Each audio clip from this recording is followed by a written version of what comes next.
Transit District Board of Directors meeting at this Thursday, June 22nd, 2023, and it is 6:30 p.m. I'll go ahead and call this meeting to order. I'll note for the record that we do have a quorum present with 3 board members in present physically, and then 2, Director Navarro and Director Duncan, present virtually. Next, I'll lead us in the Pledge of Allegiance. I pledge allegiance to the flag of the United States of America and to the republic for which it stands, one nation, under God, indivisible, with liberty and justice for all. Next, I will ask our General Manager, Alan Pollock, to lead us in the safety moment. Thank you. So the National Safety Council has established June as National Safety Month in the United States. The goal of the Safety Month is to increase public awareness of the leading safety and health risks that are increased in the summer months and to decrease the number of injuries and deaths at home and workplaces. The following are summer safety tips to keep in mind for you and your family in order to keep out of the emergency room. Stay hydrated. Dehydration is a safety concern during the summer months. Be sure to drink enough liquids throughout the day, as our bodies can lose a lot of water through perspiration when it gets hot. Protect your skin. Use a sunscreen 30 minutes before going out and reapply every 2 hours or after swimming or sweating. Limit sun exposure during the peak intensity hours between 10 a.m. and 4 p.m. and stay in the shade when possible. Water safety. Remember to always have adult supervision for children, whether they're in a pool or playing in the sand at the seashore. Having someone who can help them should an emergency arise is essential. And eye safety. The sun's ultraviolet light can harm the eyes. Wear sunglasses year-round whenever you're out in the sun. So keep in mind, these would be a great idea to make sure these safety tips are in mind if you happen to be outside during an extended period, say for example at a bus rodeo on July 15th. Because we will be at Volcano Stadium, lots of concretes.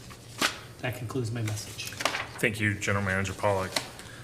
Next, we'll proceed to the announcements and changes to the agenda, and I'll be adding an action item which is about an update to the process to the SCATS Policy Committee, Cooperative Agreement and Bylaws, and I will stick in the action items as action item B for tonight. Next, I'll go ahead and we'll move to the presentations, which is survey results presentation. So I'll turn it over to Patricia Feeney to make introductions.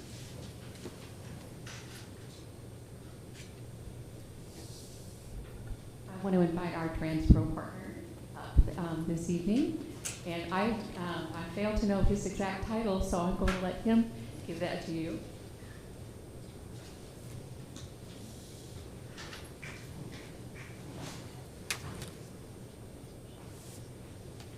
Good to go. President Davison, members of the board, as well as General Manager Pollock and the executive leadership team, I'm pleased to be here presenting your Wave 2 results from your customer satisfaction and community value surveys that we've conducted recently. My name is Matt Webb. I'm a principal with TransPro Consulting, and really pleased to bring good results tonight. So about a year ago, that members of this board gathered in a board retreat and finalized the success outcomes for your strategic plan, which this body adopted last August. And pleased to present the second wave of results for your customer survey, as well as your community value, which support 2 of your success outcomes, both the community value as well as customer satisfaction. So if you go to the next slide, I'm going to cover first your customer satisfaction results, dealing with both the Cherriots fixed route service as well as the Cherriots lift service that you provide. And then the third part of the presentation will be a review of your community value survey. The community value survey is done and asks, the first 2 elements are for your customers, those people that use your service on a day in and day out basis. Community value surveys members of the Salem-Kaiser community as large, and you'll see some of the results we do get a cross collaboration of both users of the Cherriots system as well as those that don't. We'll share those details as we go through. So thinking of the, starting off with the customer satisfaction, your results are not only presented tonight against the last previous wave, but also against industry sampled average of those clients and partner agencies that we work with across the country. And so you'll see your results compared against the first wave, which was conducted in fall of 2022, as well as 11 different fixed route agencies and 10 different paratransit agencies, and then 6 other community values surveys that we do across the country. So jumping into fixed route, highlights of, or the methodology first before we get into the highlights. So we do an intercept survey where we ride your service and look to survey every 4th customer, and we do a random sampling. For this effort, we surveyed 446 customers surveyed, which is actually an increase.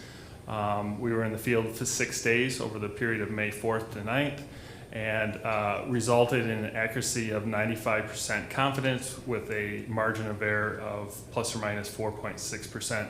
Really strong data that we feel provides a representative sampling.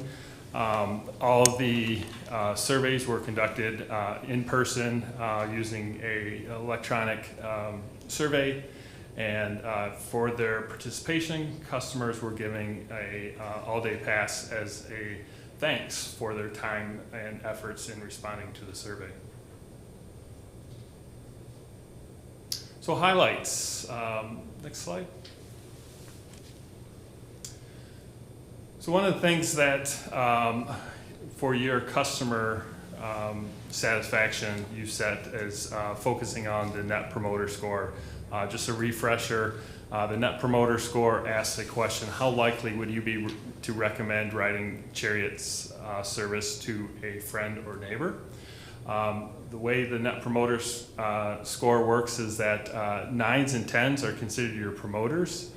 0s through 6 are your detractors, and 7s and 8s are sort of neutral, so they don't count. And so you take your promoters, those that answer that question with the 9s and 10, and you subtract 0 through 6, and that gets you your Net Promoter Score. Across 11 different agencies that we work with, the industry sampled average is 33, and you see it's a scale from -100 all the way up to a +100. And yes, there are some agencies out there that have negative numbers. So next slide. So looking at Cherriots Net Promoter Score, 52. And so looking at the last wave, 65, which is an extremely high Net Promoter Score. If you look at other industries, that ranks just about even, if not above Amazon and many different service-oriented industries. Super strong. 52, even though that is a reduction of 13 points, 52 is still a super strong Net Promoter Score. We work with, again, those 11 different agencies, and we've had many ask us, how does Cherriots do it? And so this team and this board should be proud of the service that is provided through your fixed route service. The major change from 65 to 52 is you lost some of your promoters down to your passive. So they went from a 9 and 10 down to a 7 and 8. This happens with the Net Promoter Score, and it's why we encourage agencies to focus on other indices other than just the Net Promoter Score. And we'll talk about those now. So of the respondents that took your fixed route survey, 87% of the customers are satisfied with Cherriots bus service, and 95% of the customers believe that Cherriots brings value to the community. Talking about community value twice, this is for the riders, that they feel that by using the service, the Cherriots service brings value to the community. We ask a series of questions about what's most important to your riders. And you can see on the right, fixed route bus customers say hours of operation, on-time performance, reasonable fare price, and frequency are the four most important things. We'll talk about those over the next couple of slides. But thinking about your work session, as you go about laying out the South Salem Transit Center and thinking about what's most important, that on-time performance and thinking about how the service operates is very important to your customers. Your customers are most satisfied with safely operated buses and helpful customer service, both increases over last time, and less satisfied, although still strong marks, of bus stop cleanliness and hours of operation. So the factors here on the slide show what's most important to your bus customers. The hours of operation, on-time performance, fare price, frequency, and days of operation all sort of rank in the top 5. What we've seen with this wave compared to the last wave is the last wave, almost all of your importance factors were about 8%. We see a bit of a peaking of hours of operation, showing a little bit stronger on this survey.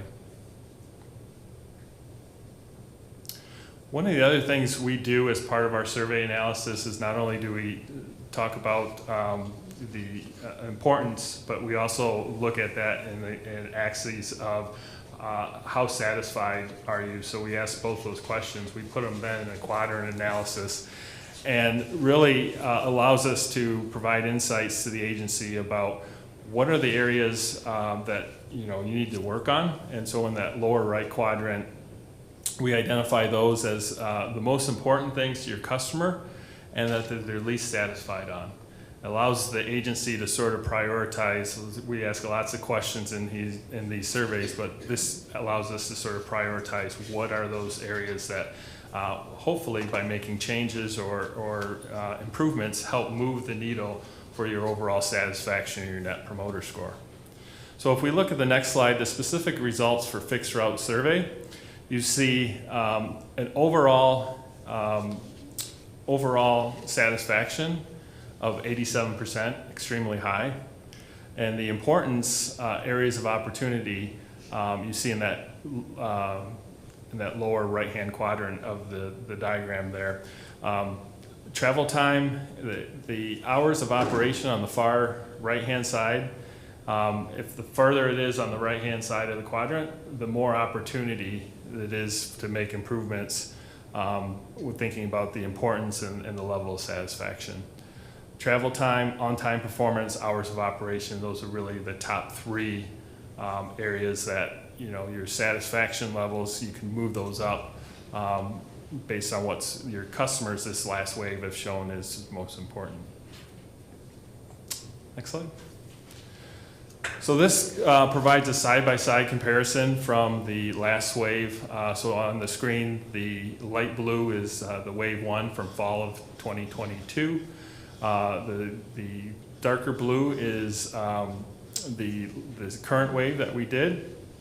And then the gray bar represents the industry sampled average. So you can see across the board, Cherriots is equal to or greater than those areas with the ISA, with the exception of fare price and hours of operation. Fare price, when we presented this to the leadership team, we asked the question because really that didn't make sense, especially with some of the fare policies where you're actually reducing fare, and actually the leadership team provides some insights to this that you may, 2 things. One, people hear fare change, and even though you're lowering it, they don't read below the headline. The other thing is with your media market encompassing a lot of activities and changes in the Portland area, they may see fare changes. We asked the survey question. That's why that dipped so much, because obviously you haven't made any fare changes where you're increasing or, so always encourage our partner agencies to, take the data with a grain of salt. And so this is one that we would, say maybe some media overlap from a adjacent system. Next slide. And so these are, again, the other areas of opportunity, all at or above the industry sampled average. Strong results across the board for your fixed route service. Next slide. Strengths to maintain. There was one area that was above the overall satisfaction and in that upper right-hand quadrant, and that is the helpful drivers. You can see an increase over your last wave, and so clearly your customers appreciate the helpful drivers and the service that your operators provide. Especially when you look at the industry sampled average, they have a very tough job. And it's clear that your customers appreciate the way that they deliver that service. So our recommendation would be making sure that the operators see this, and kudos to them for doing and providing strong service. So then the other part of the overall value and satisfaction that we ask is the community value and overall satisfaction. These are those results that we already presented. And then we asked the question, in the past year, Cherriots service has gotten worse, stayed about the same, and gotten better. And you can see with the dark blue that a little bit of a dip here, either stayed about the same or gotten slightly better, was slightly lower than the first wave, but both of them are definitely better than the industry sampled average. Now I'll move on to the lift survey that we did. We do this a little bit differently. This survey methodology, instead of doing the intercept on board, we get a list of the customers that have taken a trip within the last 6 months. We contact them directly via a phone survey. We have trained surveyors, and we at this wave we interviewed 237 customers over 8 days, April 3rd through the 11th. Again, customers were given a one-day pass as thanking them for their completion of the survey. Results are accurate at 95% confidence interval with a margin of error of plus or minus 6.4, a little bit higher because of the sample size was a little bit lower that we did, but we did get through the entire list that was provided to us.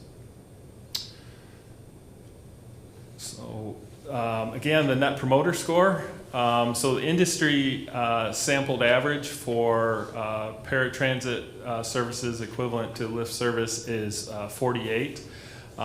This wave, Cherriots scored a 51. Down, rather significantly from an astronomical number of 74. And so not to be surprised that it dropped. You see in the second bar there, the majority of the change, was because of promoters went to passives. You didn't have any additional detractors, which is a good thing. And so there's obviously a lot of factors that may play into that. I think in talking with the leadership team, one of the things that is very important to your lift service is both the on time as well as the trip duration and trip length. With the increase of ridership and increased uses of lift service, one of the things that I think is probably happening with these results is that customers coming out of post-COVID may have been the only one on a lift service, and so their trip was point A to point B. Whereas if they're now on lift service and they have multiple, seats taking that same ride, they may be the fifth stop, and so their trip may be longer. Lots of different things to look at, and I know that the leadership team will take this and they're looking at those results. But again, Net Promoter Score is one metric. If you go to the next slide, super strong, 96% of customers are satisfied with the lift service, and all 100% believe that the service brings value to the Salem-Keizer community. Super strong numbers, again, across the board. On-time performance, friendly and helpful drivers, and scheduling ease and convenience are the most important factors for lift service customers.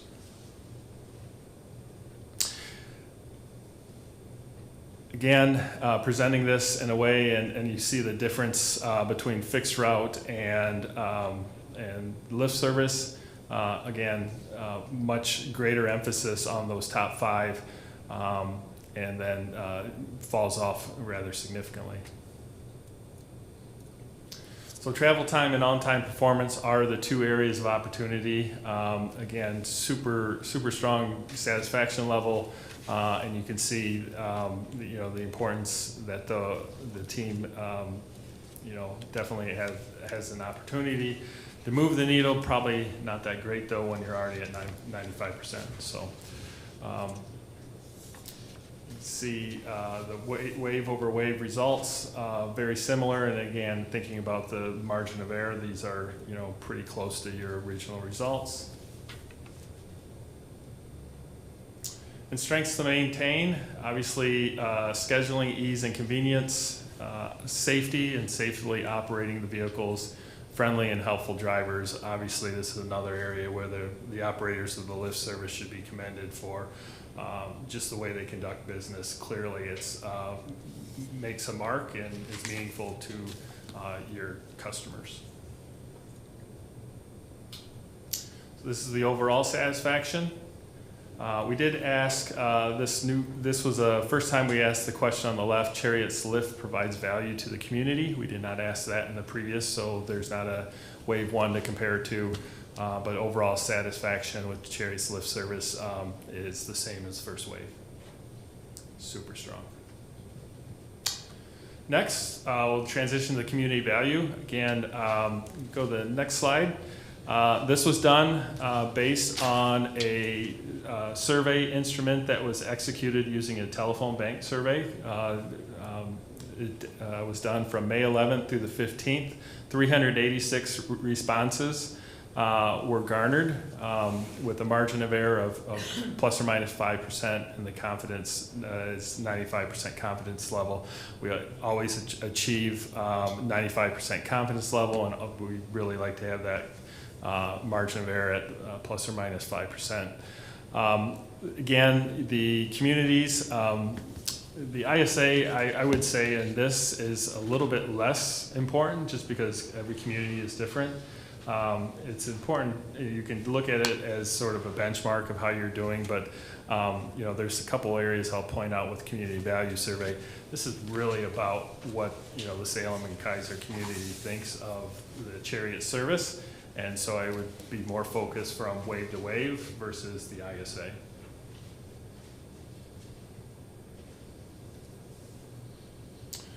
So 87% of community members feel Cherriots is valuable to the community, an increase of 1% from wave 1.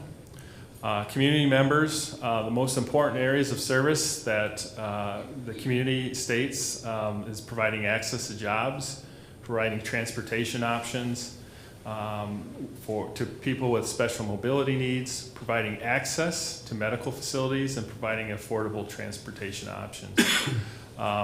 The least value that was identified was providing opportunities for local affordable housing and managing financial sources well.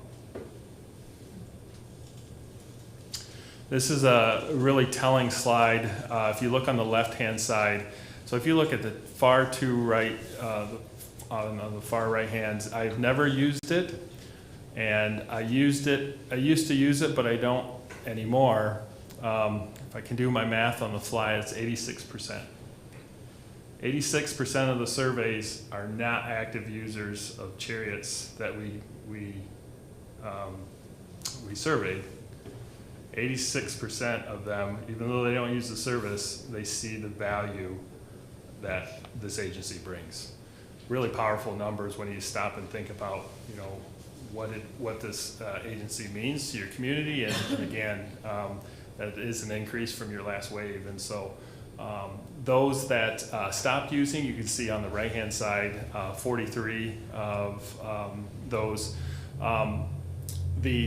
We get a lot of, this is pretty common, I got a car or a license, and then there's others, and your top others were not part of a lifestyle or pandemic, and pandemic typically still is a top other response when you look at other communities. So the importance factors, Cherriots allows people to get to jobs, the transportation options, allows the medical access. I think, all of these are, very consistent with the first wave as well. And I think the next slides show some of that. We look at the same key driver analysis.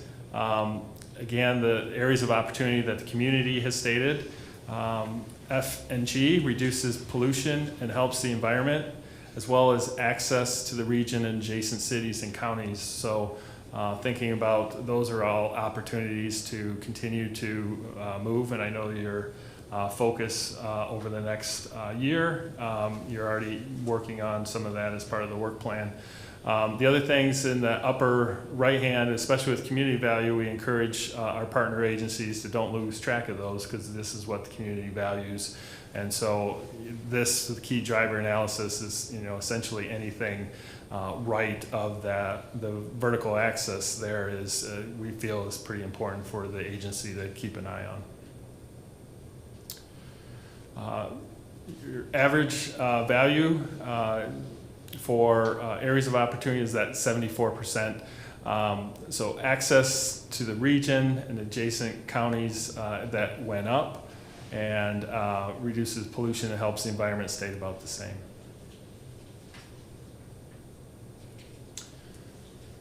So this, with this strengths to maintain, I think one of the things that's interesting with this and over the next couple of slides with the community value, as you saw in the fixed route and in the paratransit, there's a little bit of volatility when we look at from wave to wave.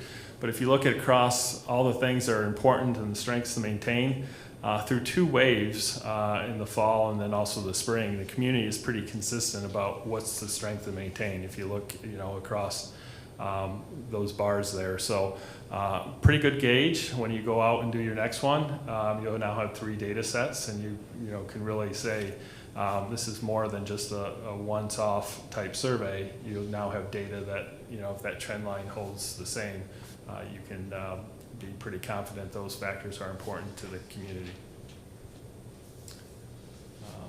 Same thing here, community value and awareness. This is the perception of financial stewardship. So again, the same level as the last wave, and a little bit lower than the ISA. And so I know this is an area of focus for the team, and but consistent from the last wave. And then we asked the question, name 3 features or amenities that Cherriots could add that would provide more value to the community. The top other responses is longer spans or weekend service, safety, better trained drivers, solar power, more environmentally friendly buses, all sort of make up that other category. The top 3 then is more routes to serve places I need to go and more frequent service. So that's an overview of the presentation for your both your customers and your community value. I would be happy to take any questions you might have. Thank you for the presentation. Any questions?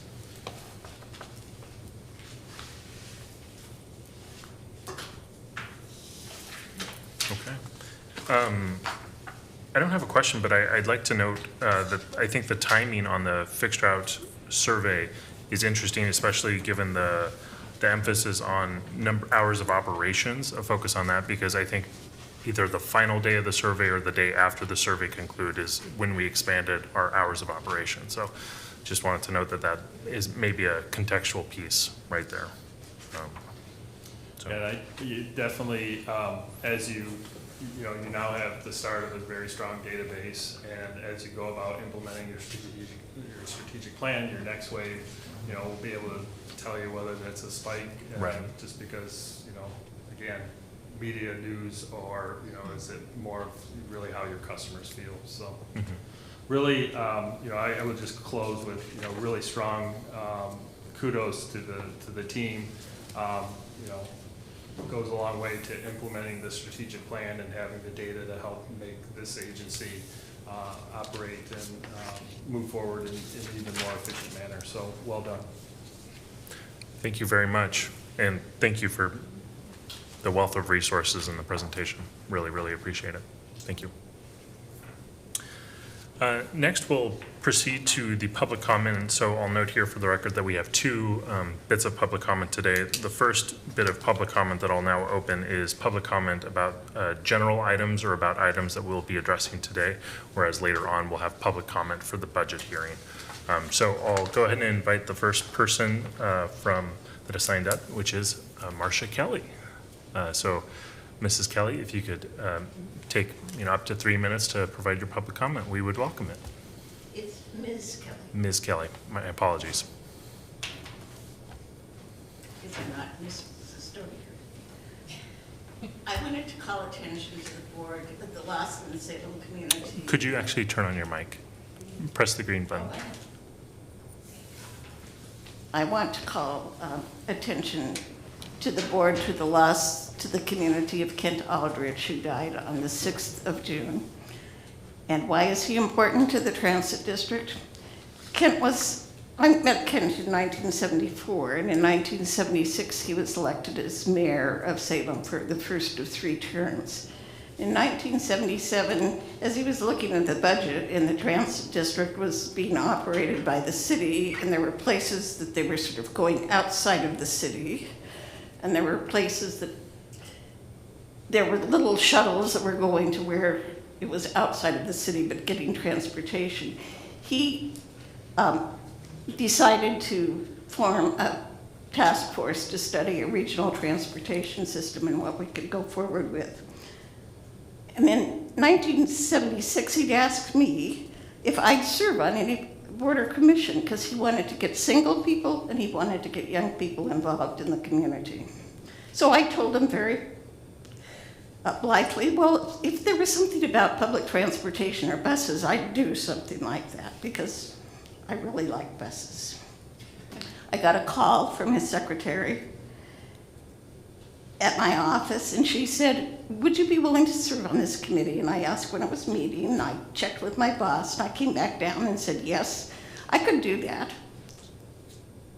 And she said, it's good. Kent assured me you would do this, and your name's already gone to the newspaper. The city council, after the transit task force suggested an elected board, like the city council tweaked it some, added some members from the city council and members from the counties, and also went to the legislature to get enabling legislation in 1979. It's important for the history of the city, and it was also important to know how important this was to Kent. At his reception, there were the All-America City Award. There was a state of the city that the first thing he talked about was transit. And there was a picture of he and Senator Courtney, then councilperson Courtney, standing in front of a bus, because it was the day of the election to form the district in 1979. So I just wanted to call attention to the fact that working together and also having a vision and making sure that more than just the city was served was really important to this community. Thank you very much for sharing that. Thank you. You might want to take a look. He did a lot of other things. Check his obituary on the web. Thank you. Next, we have Donald Davis.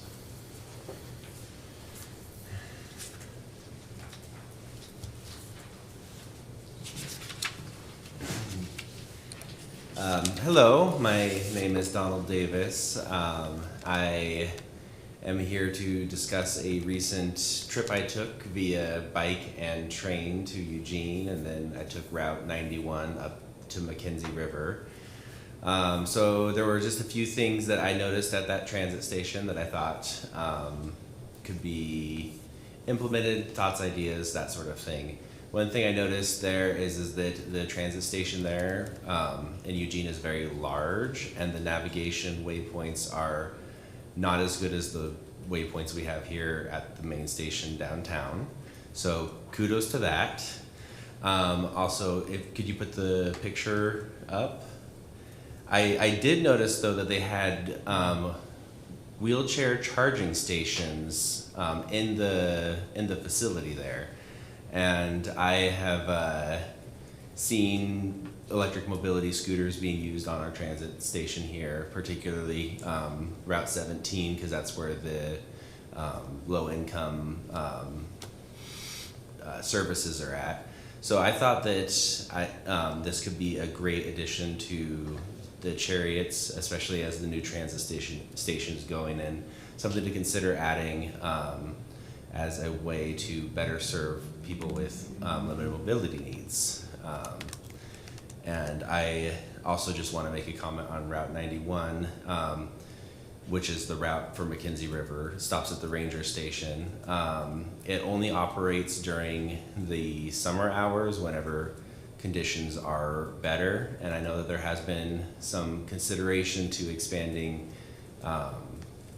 like interregional routes, and so that might be something that we consider if we're going to do a route over to Bend, because Bend is a very popular, tourist destination, and there is no current bus service either through Greyhound or Cherriots or the Bend or Sisters regional bus travel to access that section of the Oregon from the Willamette Valley. So something to consider, and thank you for your time. Thank you, Donald. That is it for signed public comment. I'll see if any members of the public would like to present comment now. Okay, not seeing any. I would like to note, however, for the record, that we did receive email public testimony from Anton Brown. I want to acknowledge receipt of that and convey that I've asked General Manager Pollock to direct staff to respond to that particular concern. So with that, we'll conclude the public hearing, and I will go ahead and open the budget hearing. So this is now time designated for members of the public to testify before the board on the approved budget as shown in LB-1 or programs within the budget. And here I will invite Kathy Lincoln, the chair of our budget committee, to provide the first public comment.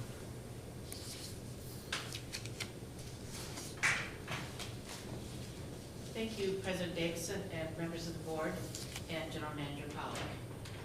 I am pleased to present. Kathy, can you press the button? Oh, okay. Does that work? Perfect.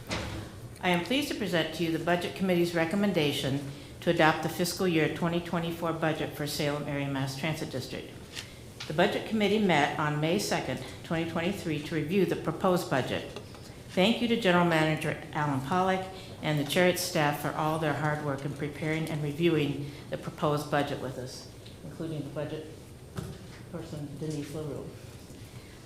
The committee voted unanimously to approve the proposed budget for fiscal year 2024 in the amount of $133,854,681 and taxes at a rate of .7609 per $1,000 of assessed value for operating purposes in the general fund. The budget has appropriated funds of $95,500,405 and a reserve fund of $38,354,276. It will fund the continuing modernization of equipment and processes, including an impressive list of projects, including zero-emission buses, electronic fare payment system, South Salem Transit Center Mobility Hub, intelligent transportation system, transit signal priority, and management and resource tracking instruments. Additional items to be funded in the fiscal year 2024 approved budget include enhanced security measures, increased facility maintenance staffing, and various additional positions. Cherriots is moving forward on a strong financial basis. Salem Area Mass Transit District will be able to continue to provide world-class customer service throughout the district in the coming years. We all appreciate your commitment and hard work, and thank you for the opportunity to be part of the budget process. Thank you, Chairwoman Lincoln. Here, I'll invite other members of the public that might like to provide public comment on the budget, and seeing none. Any questions? Oh yeah, any questions for Chairwoman Lincoln? Okay, no questions. Thank you. Okay, with that, I'll go ahead and close the budget hearing, and then we can proceed to deliberation of the budget hearing, and unless there are specific items that we would like to deliberate on, would someone like to make a motion? I move the board adopt resolution number 2023-07 to adopt the FY 2023-24 budget, making appropriations and imposing and categorizing taxes. I'll second. We have a motion and a second. Any discussion? Please. I just want to thank our committee chair, Kathy Lincoln, for her service, and CFO LaRue for all of the work put into the budget, and really every budget committee member. The amount of preparation they do for one document in one meeting is really commendable, and I just think it's a great service both to the district and the community. So if you're out there listening, thank you very much. I'd like to echo that and add that I imagine that budget creation involves a whole lot of everyone. And so to everybody who had a hand in that, thank you very much. Seeing no further discussion, all those in favor, please say aye. Aye. Aye. Okay. Any opposition? Seeing no opposition, all motion passes unanimously. Thank you. So next we'll proceed to the consent calendar, which if there are no issues with the items on there, or nobody requests to pull an item there, would someone like to make a motion? I move that we adopt the consent calendar as presented. Second. We have a motion and a second. Any discussion? Yes.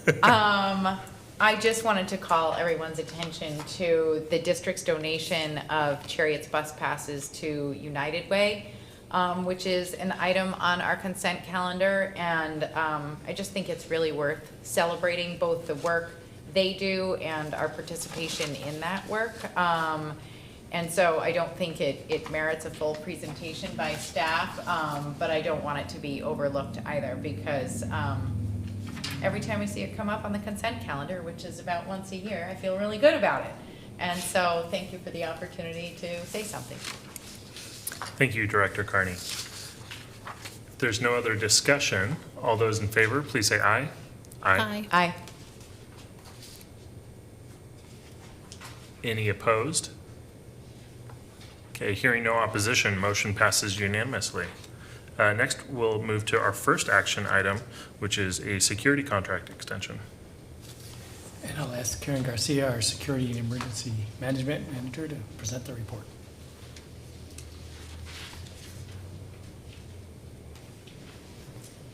Good evening, President Davidson and members of the board. This evening, shall the board authorize the general manager to execute a contract extension with DePaul Industries, the DPI group, for security services unarmed to begin July 1 of 2023 for an amount not to exceed $275,000. So in order for Cherriots to provide a world-class customer experience to our riders, the community, and the employees, we partner with a number of organizations to assist us in providing a safe and secure environment.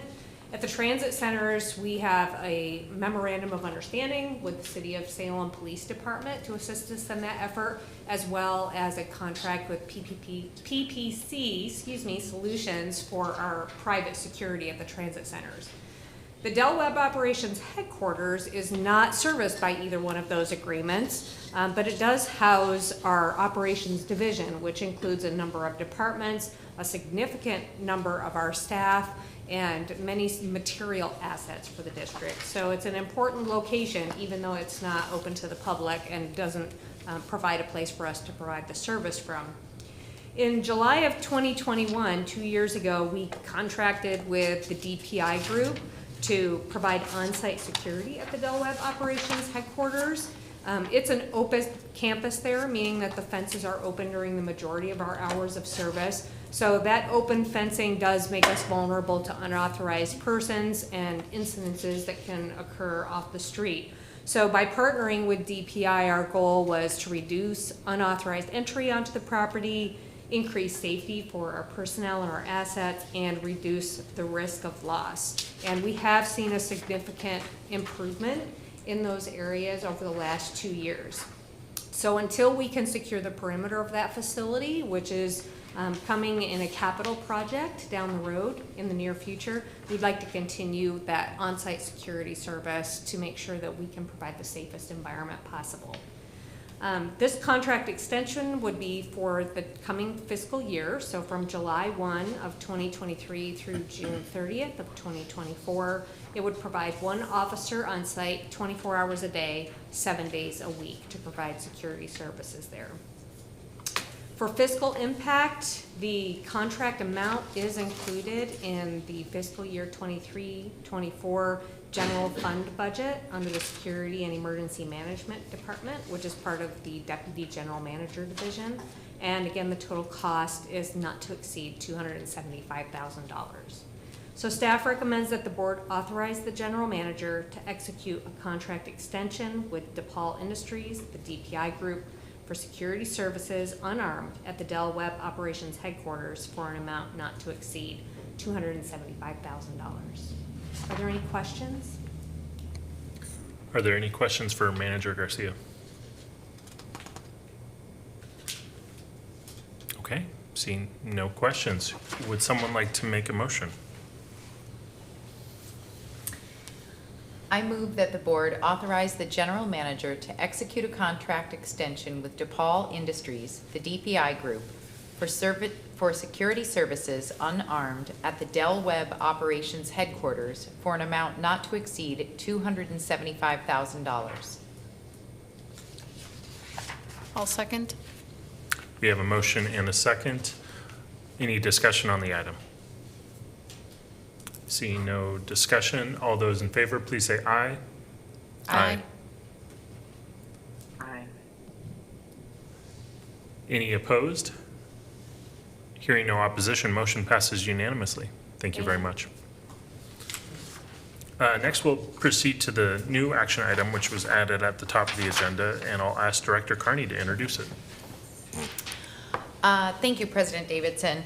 So the action item that we added, which is asking for or seeking board direction and consensus on guidance to give me as the policy committee representative for the Salem-Keizer Area Transportation Study that is run by the Mid-Willamette Valley COG. They are updating or beginning the process to update their guidance documents, specifically the documents around composition of the Metropolitan Planning Organization and the cooperative agreement and the committee bylaws that sort of govern the actions both of the policy committee and of the technical advisory committee. So this has been discussed for a few meetings leading up to our meeting that will take place next week on the 27th. And it's the result of 2020 census data that modified the areas included in the Salem urban area. And these changes include the addition and subtraction of multiple census blocks to the urban area, with the most significant change being the addition of the city of Almsville. So this change in our boundary will impact the governing documents or the guidance documents that guide the behavior of the policy committee, because it provides an opportunity to add another voting member to the policy committee. And with those changes, there's possibility for additional changes to the cooperative agreement that might refine the decision-making process that the policy committee follows, potentially to be one that is more equitable and representative for our metropolitan planning area. And so there's a discussion right now, or at this meeting next Tuesday, about how to approach this process. And so what I'm hoping for board direction on, or board consensus on, is the idea that a process that includes an outside facilitator can help us better reflect the needs and priorities of the community and all members of the policy committee. And really that's, I think, the whole of it. And so I'm happy to answer what questions I can. Sure. Are there any questions? And then I'd maybe invite you to make a motion so then we can have discussion. Okay, no questions. Okay. So I move that the board endorse the use of a facilitator to work with the SCATS Policy Committee to update guidance documents and authorize me as the district's SCATS representative to communicate that endorsement. I'll second. We have a motion and a second. I'll open it up for discussion. Director Duncan. We actually can't hear you, Director Duncan.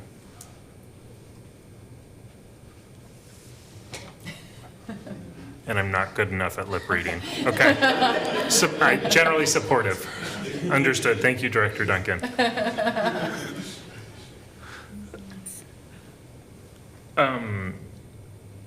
I'd just like to take the opportunity to say that I think it's always a good idea to take opportunities when presented to take a look at bylaws or governing documents. I know this body, and during just my short tenure on the board, we've updated our own bylaws. We've updated the bylaws of advisory committees. I think it's just a healthy thing for organizations and certainly governments to do regularly.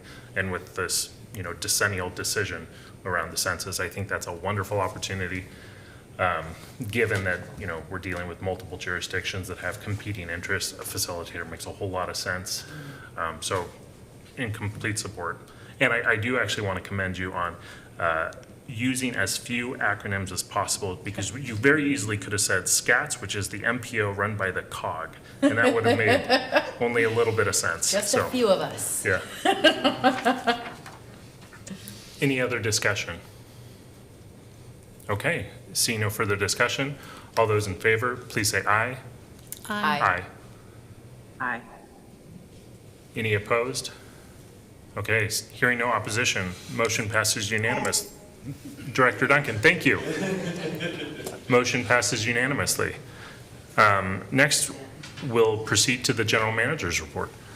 Thank you. I do have a few items to report. First, a couple of weeks ago in my GM Weekly Report, I did share with you our recent hosting of the U.S. Department of Transportation's Transportation Safety Institute course, The Fundamentals of Bus Collision Investigation, where several members of our staff, along with Lane Transit and several other agencies, attended the course. As the host, we were recognized by the TSI, the Institute, for being a host, and presented this certificate to the district for our effort and cooperation in hosting the course, June 5th through June 9th. And so I just wanted to show the certificate to the board for that great hosting that we did. And thanks to the operations team who did the majority of the work in getting that organized and set up. I also want to direct your attention, you all should have received your board talking points from Communications Division for this coming month. And you also previously should have received the letter, and I think it's in your packet, on the UMO soft launch of the electronic fare system as part of the soft launch group, and you will be hearing from staff the next week or two about getting your cards and getting set up so you can be part of the test group for that. I'd like to share some good news on ridership. So for the month of May, we provided 280,935 rides. That is the largest ridership month since February of 2020. So the last full month before COVID. And so as I've been reporting, slowly but surely, we're getting ridership back. We only lost out by less than about 5,000 rides in February of 2020, 10,000 by January of 2020, and actually, if we extrapolate 5 months of ridership up to the full year, we will likely surpass our yearly ridership for the years 2018 and 2016 and be knocking on the door for 2017 and 2019. So we're almost back with our ridership, so good news there. Just a reminder, next month starts the new fiscal year, and part of the process is we are decoupling work sessions and board meetings.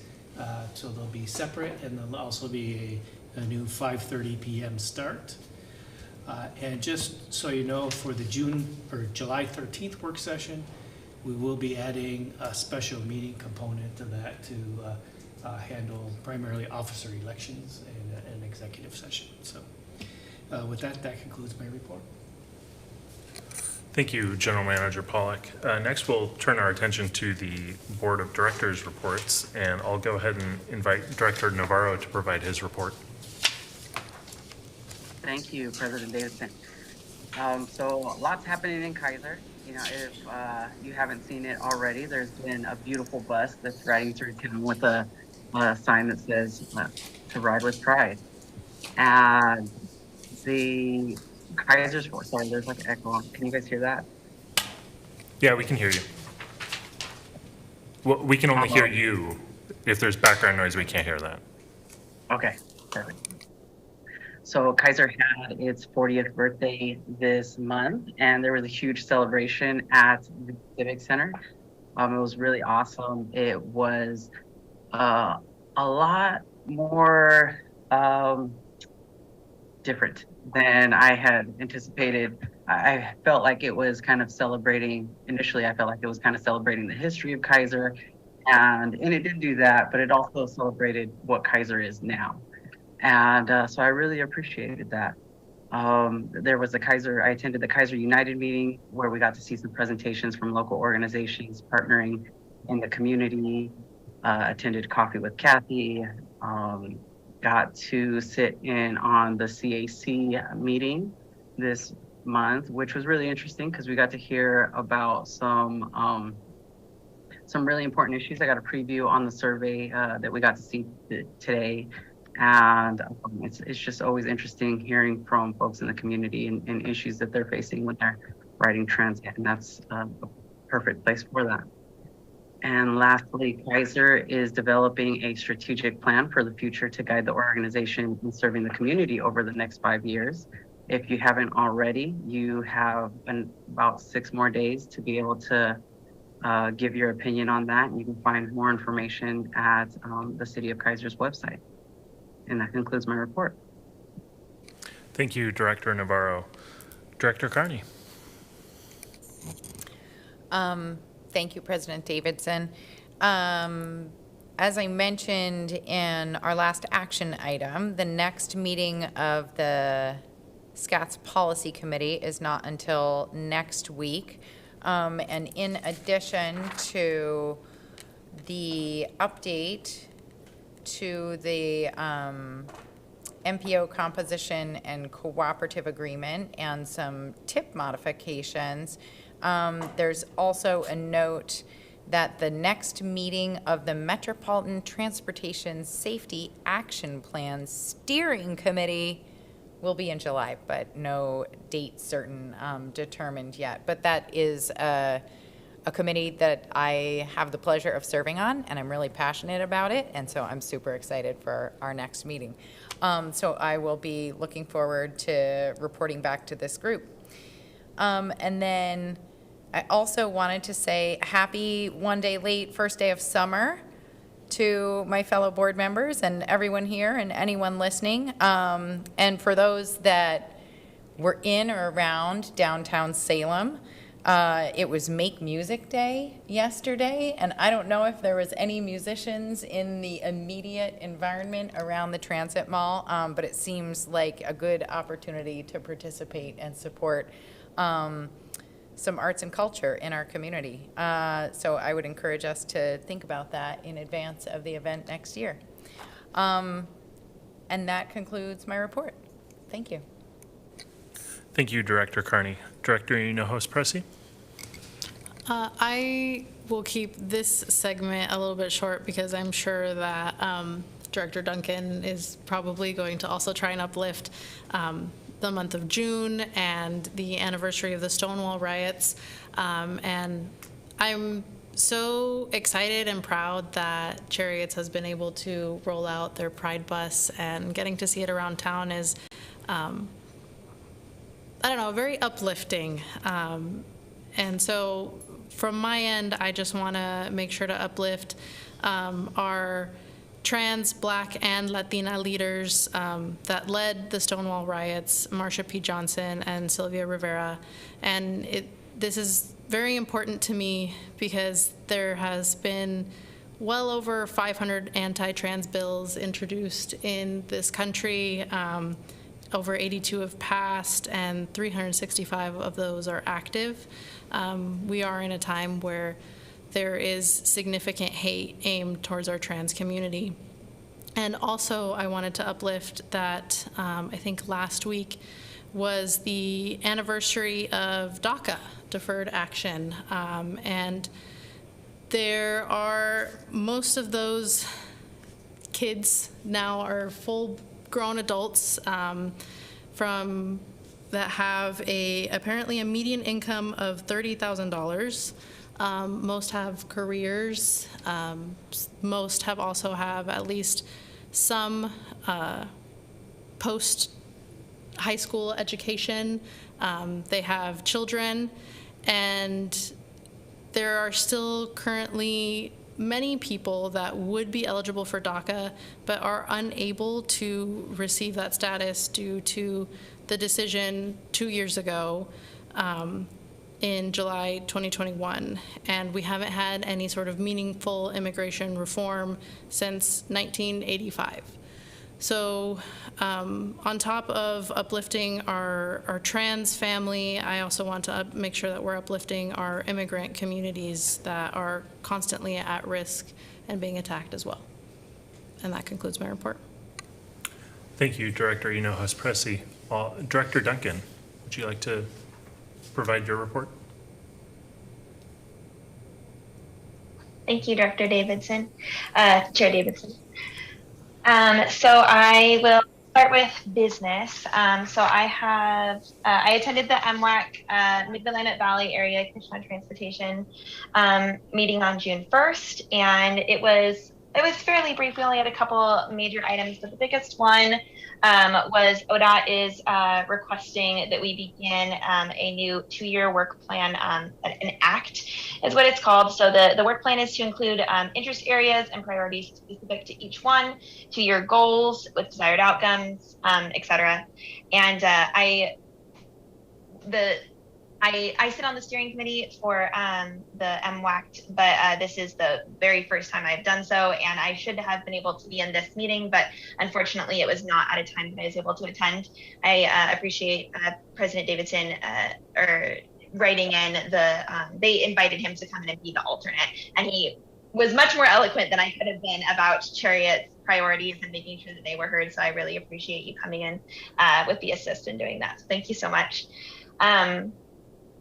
I also, though, would like to call attention to Pride Month, and I really thank Dr. Enos Pressey. You came with the numbers and the stats that I did not come with. But I wanted to say that for me, and I know for others, seeing the Pride bus drive around has been fantastic. The mental health of our community is low. The support is around and we hear it, but unfortunately a lot of the hate sounds louder, even if it isn't actually louder. It gets amplified easier than the love does. And in particular, having something that is so symbolic but also so loud and gets to be so positive in a loud way in our community, I think is wonderful. And I just want to call attention in particular to the youth in our movement and kind of just our youth in general, who are really some of the biggest allies from the beginning that we've had. We've seen a major movement, and I think it's worth celebrating. And we need to continue to look to our youth as our leaders and listen to them because they're very smart and they know what they're doing. And I appreciate how many people came out for Pride this year. It was we don't know for sure if it was the biggest we've had, but we had something like 400 people march from the Capitol to the library, and that was amazing. And I loved that the last thing I saw when I was leaving was the Pride bus leaving the train station on my way out of town, and that was really cool. So yeah, it was a good month. I'm going to keep my report brief. Thank you so much. Thank you, Director Duncan. I'll go ahead and provide my report.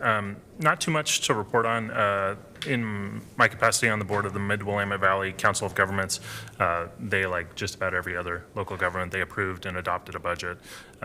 They have also been involved in the legislative session this year, and it looks like their key legislative priority, which is some money towards Council of Governments across the state to assist in economic development, will in fact pass, which is huge. This is something that has been a priority of the Council of Governments for at this point at least 2 sessions, probably 3, and the Mid-Willamette Valley Council of Governments has really led this effort. Other Council of Governments and economic development districts across the state will benefit as a result of this legislation, but it was at the initiative of the Mid-Willamette Valley Council of Governments, which is really great to see. There's also been a fair amount of talk about regional transit at the Council of Governments. One bill that we were monitoring closely was House Bill 2662, which would have convened a task force to study the extension of the West train down to Salem. Ultimately, that bill looks like it will die, or it has died, in which case that will not occur through legislative action. However, that is something that the Council of Governments is interested in convening independently of the legislature. And so if that does occur, of course, we would be very interested in making sure that we're part of that table. So, or rather, we're at the table, not the table. And that concludes my report. I will take the opportunity to acknowledge that this is very likely the last public meeting I will have as chairing as board president. A few people have asked me whether or not I like it, and I very promptly say that it's the best fake job I've ever had. And it's true. It's the wages are terrible, but really wonderful, very gratifying. I'm able to work with some of the best people, both on the board and the people that I'm able to interact with on a semi-regular basis here at Cherriots. I think I'll have an opportunity to provide prepared remarks later, but I just wanted to say that it has been a privilege. And with that, we're adjourned.